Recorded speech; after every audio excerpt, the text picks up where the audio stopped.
Apreciados hermanos, el Señor les bendiga, espero se encuentren bien.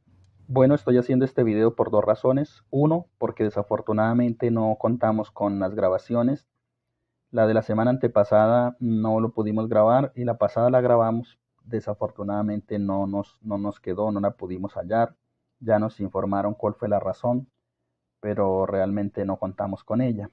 Así que por eso estoy haciendo este video, para compartírselo a ustedes y que pueda ser de utilidad especialmente para los hermanos que no han podido ingresar. Ya les hemos enviado este material desde la semana pasada, cuando terminamos la clase, y les habíamos subido la primera tarea que, según vi, algunos o una buena parte todavía estaban atrasados con ella. Entonces, invitarles a que por favor se pongan al día, porque la idea es que a partir de esta noche que vamos a subir la segunda tarea, ya ustedes empiecen a trabajar en ella, eh, con las herramientas que tienen y con las que vamos a entregar en esta noche, especialmente para los hermanos de Manizales. Los de Villavicencio, a partir del sábado, ya van a tener el resto de información y entonces tendrán una semana para tratar de realizar ese segundo trabajo. Mis hermanos, la asignatura Hermenéutica 1 contempla que veamos la observación del texto, la interpretación del texto y la aplicación del mismo. Entre los temas que abordamos estuvimos hablando acerca de la importancia de la exégesis, la importancia de la interpretación del texto para la audiencia original, y que tenemos que tener muy claro ello, y es qué significó el texto para la audiencia original y qué es lo que el texto significa hoy para nosotros cuando hacemos la actualización y tenemos presente que nosotros somos una audiencia muy lejana en cuanto a la audiencia original, que nosotros nos acercamos al texto ahora en otra cultura, en otro idioma, en otras costumbres, en otro tiempo. Entonces, todo esto es muy importante. Algunos llaman exégesis a conocer qué dice para los lectores originales, y hermenéutica a la actualización del significado para hoy. O sea, se reconoce muchas veces como la exégesis cuando identificamos lo que el texto significó para la audiencia original, y hermenéutica lo que el texto puede significar o la interpretación que nosotros podemos tomar para nosotros en el tiempo de nosotros. Este, Estuvimos viendo un ejemplo en el Salmo 133, donde habla de la importancia de que los hermanos estén juntos en armonía, ¿verdad? Me voy a pasar la lectura del Salmo, no la voy a leer, para así abordar la otra parte que tenemos acá, y es el Salmo 133 pertenece a los salmos de los peregrinos, o sea, los salmos que utilizaban los judíos cuando trataban de viajar o de desplazarse de un lado a otro. Se prevé que de entre los salmos del 120 al 134, todo este grupo de salmos hagan parte de ello, de esas canciones y de esas oraciones que el pueblo judío solía elevar al Señor cuando ellos se iban a trasladar de un lado a otro. El Salmo 133 afirma en el versículo 1 la importancia de convivir en armonía, un aspecto importante en la construcción de la comunidad para el Israel del Antiguo Testamento, y que era vital en la importancia para las reuniones litúrgicas del pueblo judío en el Templo de Jerusalén. También el Salmo afirma en el versículo 2 y 3, esta afirmación es expandida en el versículo 2 y 3 por dos metáforas escogidas. ¿Cuáles son las dos metáforas? El aceite de la unción y el rocío de Hermón. Son claves para nosotros poder entender, para nosotros poder hacer una exégesis del pasaje. Recordemos, la exégesis tiene que ver con lo que el mensaje, o más bien con lo que entendieron, con lo que interpretaron y con lo que significó para ellos audiencia original. Entonces, el aceite de la unción es una metáfora que alude a Éxodo capítulo 30, versículos 22 y 33, y está relacionada con la forma como, según el Señor, debió ser ungido Aarón y el sacerdocio, ¿verdad? Entonces, derramar el aceite sobre el sacerdote tenía como propósito santificarlo. Y explicamos en la clase que la palabra santo es la palabra kadosh en el hebreo y que esta palabra significa apartado o separado. En el lenguaje de nosotros colombianos sería más fácil como preferido, mi elegido. Estos son mis preferidos. Cuando usted mira los 5 pares de zapatos que dice que tienes y dice yo tengo 5, pero estos son mis preferidos. Alguien que tiene buena economía y tiene 4 o 5 carros y dice yo tengo 5 carros, pero este es mi carro preferido. Algo así es lo que significa la palabra santo. Nosotros somos preferidos entre todo el mundo, entre toda la humanidad por Dios. Israel entre todas las naciones había sido la nación elegida, preferida por Dios.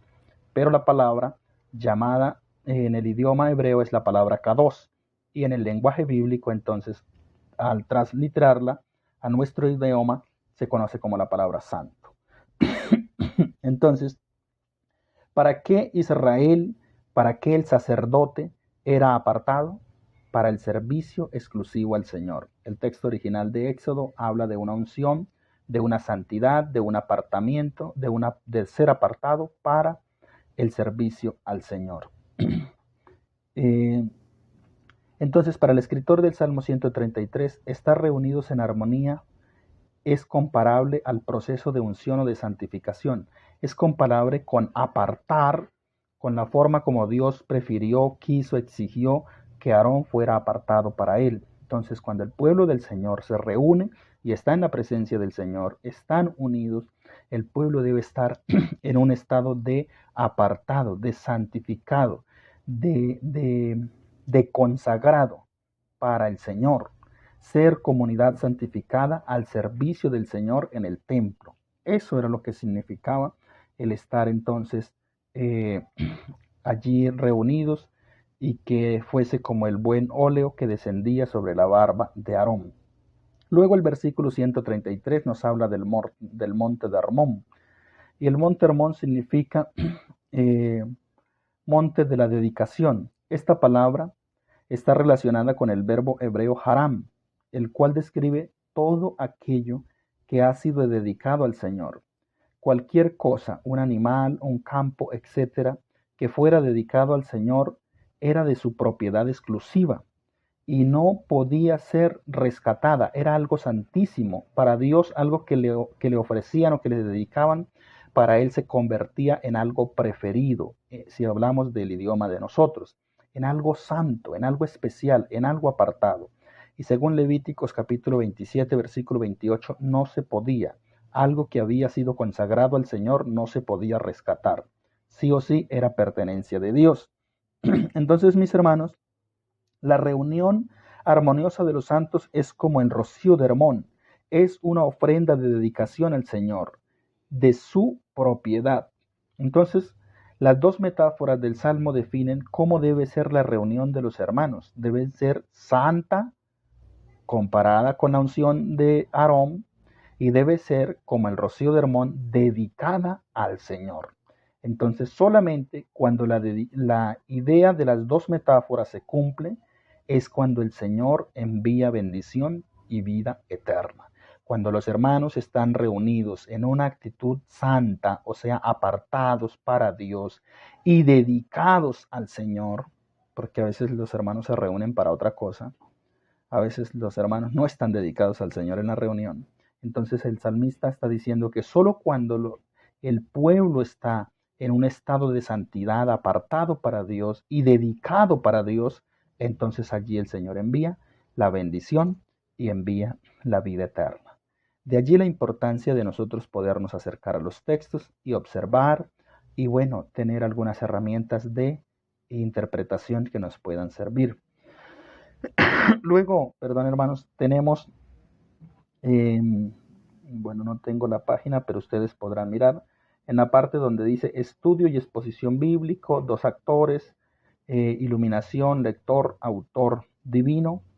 Y ahí tenemos tres aspectos y es escuchar la voz de Dios, responder en obediencia y aplicar el mensaje. Es la importancia de nosotros tener en cuenta la iluminación del Espíritu Santo, el descubrir lo que hay en la palabra del Señor, más que llamarlo revelación, es iluminación. Luego, abordamos algo que se conoce como ubicando el texto en su contexto. En esta sección es donde ustedes van a encontrarse con un elefante y allí hay muchas opciones de usted mirar el elefante de reojo, de perfil, y entonces según usted mire el elefante, usted va a ver una imagen distinta, pero cuando usted mira completamente la imagen, se va a dar cuenta que lo que hay allí es un elefante. Esta es una forma didáctica de nosotros de ser persuadidos para que nosotros realmente nos acerquemos al texto bíblico aplicando precisamente el contexto, ubicando el texto en su contexto, teniendo presente, hermanos, que ese texto es hijo de un pueblo, es hijo de una cultura. El texto bíblico por ello se relaciona y menciona prácticas culturales de la antigua Mesopotamia, menciona cosas referentes menciona elementos referentes con precisamente con lugares, con ciudades, con personas, con la agricultura, todo de esa región, ¿verdad? Entonces eso nos ayuda a nosotros a darnos cuenta que estamos hablando de un libro que no pertenece a nuestra cultura. Y si usted y yo, a la hora de acercarnos al texto bíblico, desconocemos todos estos elementos, créame que nos va a ser un poco difícil poder encontrar la verdadera exégesis, o sea, el verdadero mensaje que recibieron los primeros lectores o los primeros oyentes. Y en ese mismo sentido, vamos a errar nosotros al tratar de hacer la actualización para nuestro tiempo. Entonces, una visión panorámica o bosquejo del libro. Se recomienda que nosotros debemos orar y leer el texto. ¿Qué es orar el texto? Es como cuando usted se sienta a orar con Dios y que usted lo hace o sea, usted no lleva afán, usted está convencido de lo que está pidiendo, usted lo dice con palabras explícitas, palabras claves a Dios, porque usted quiere transmitirle a Dios lo que usted tiene en su corazón, su necesidad. Entonces, orar el texto es como algo así, como usted llegar al texto bíblico sin afán, mirarlo con dedicación, mirarlo con cuidado, observar el texto, observar las palabras clave del texto, porque eso le va a permitir a usted identificar partes importantes, elementos importantes del texto que lo van a llevar a una correcta interpretación del mismo. Pero cuando nosotros pasamos leyendo el texto como el que lee la prensa o como el que lee un mensaje de WhatsApp, seguramente que va a ser muy difícil que nosotros lo podamos hacer. La importancia de orar el texto, de leer el texto para obtener un mapa general del libro de estudio o del capítulo que estamos observando. En ese mismo sentido, ubicando el texto en su contexto, una visión panorámica, lectura del texto de corrido, para mirar de qué se trata, cuáles son las impresiones del texto, colocar un título que resuma eh, el contenido de ese texto o del capítulo.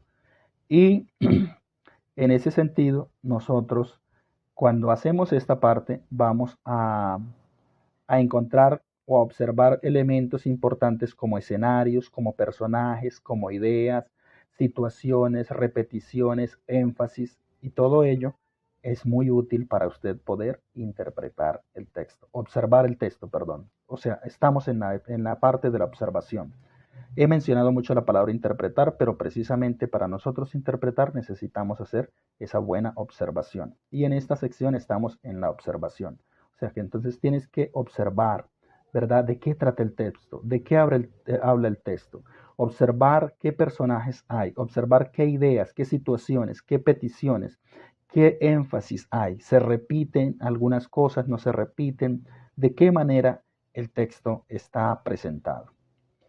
Importante, dé un título tentativo a cada división.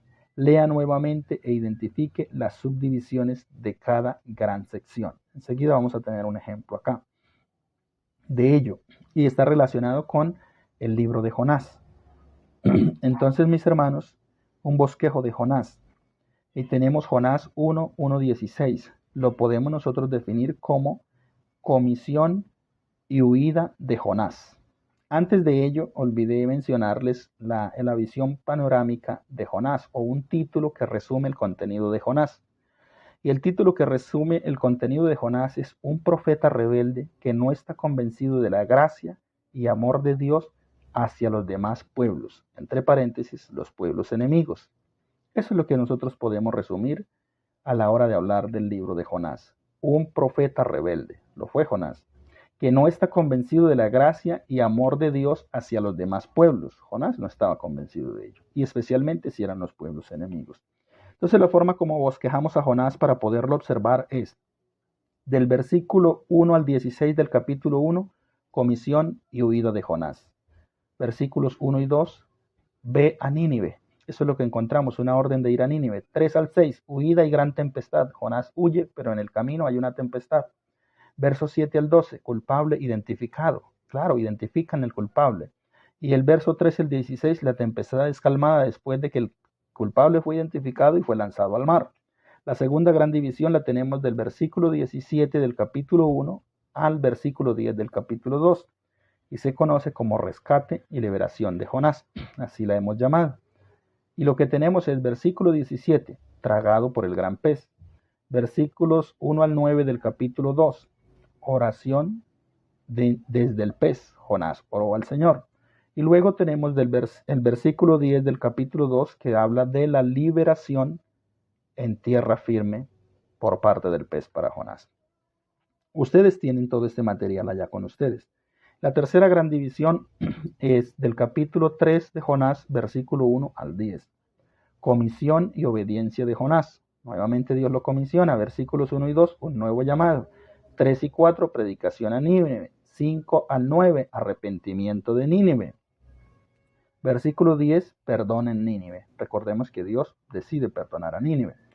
Luego tenemos la cuarta división, que va del capítulo 4, versículos 1 al 11.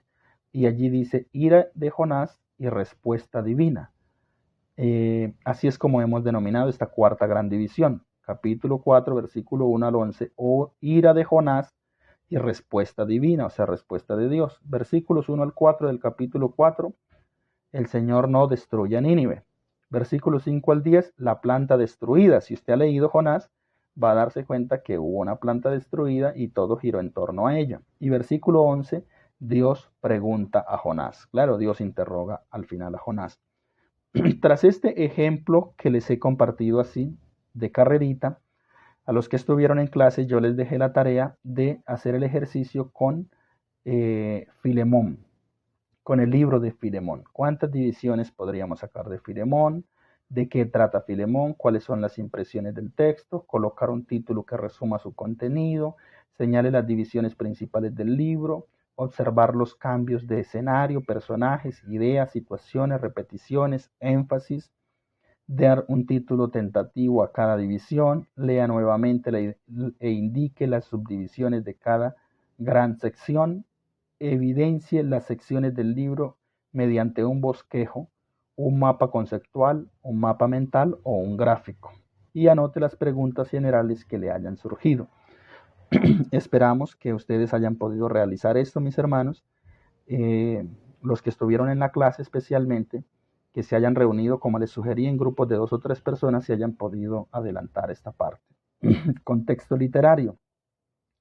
Esta ya es otra parte y creo que es lo último que les voy a mencionar. Este video ya se ha ido un poco largo. Les hablé de la importancia de que cuando nosotros llegamos al texto para observarlo, debemos tener muy en cuenta el contexto literario.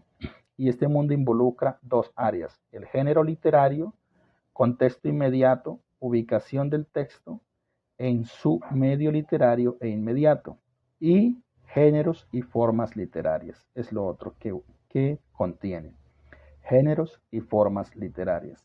Al estudiar un libro o pasaje es importante conocer su género literario, porque este determinará la forma en que nos acercamos a él para poderlo entender.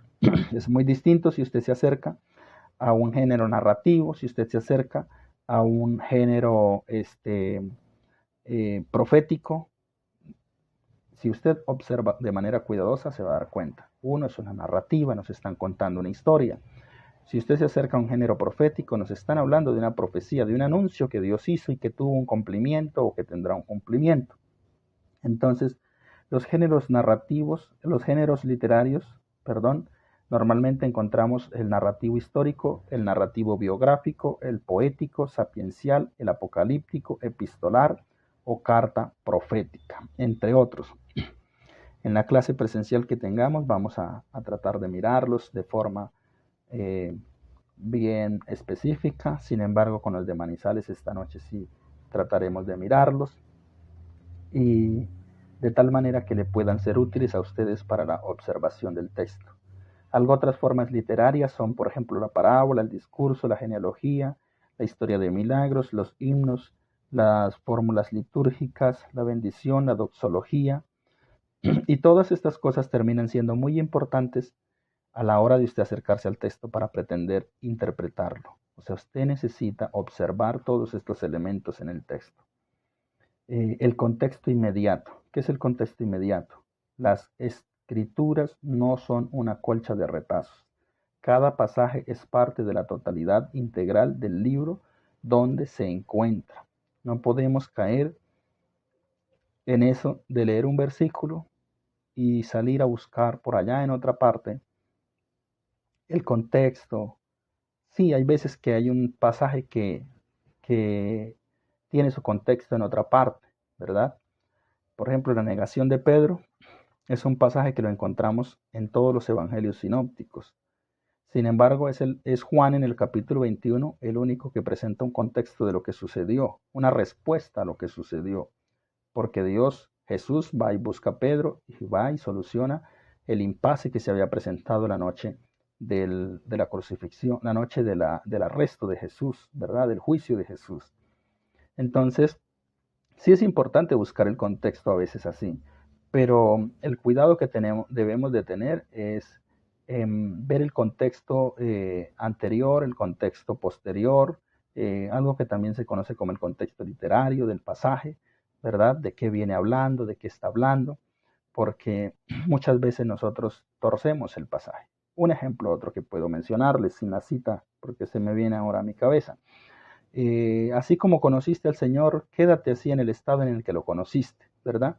Y está hablando de la circuncisión, viene hablando de la circuncisión, por ejemplo, el pasaje. Entonces, ¿cómo puedes pretender que conociste al Señor tomando cerveza? Entonces, no, el Señor dice que así como lo conocí, yo me quedo tomando cerveza. No, yo conocí al Señor con involucrado en el narcotráfico, involucrado en la corrupción, y yo me quedo así porque así conocí al Señor. No, no, el texto está hablando de que si conociste al Señor circuncidado, pues quédate circuncidado, ni modo que te vayas a operar para volver a solucionar lo de la circuncisión. Y si conociste al Señor no estando circuncidado, pues quédate sin circuncisión, sé un incircunciso físicamente, que al final ya no es importante, ¿verdad? Entonces, es muy importante que nosotros podamos hacer la observación del texto y ver realmente a través de estas herramientas que estamos mencionando, contexto inmediato y todo este contexto literario, que nosotros de esa manera vamos a poder tener una observación más correcta del texto y así poder ir en camino hacia una correcta interpretación del texto. Entonces, mis hermanos, les menciono acá el contexto histórico y cultural general, el contexto inmediato y el contexto histórico-cultural específico. Les explico estos tres. Contexto inmediato. ¿Cómo se relaciona el texto con lo que antecede y con lo que sigue?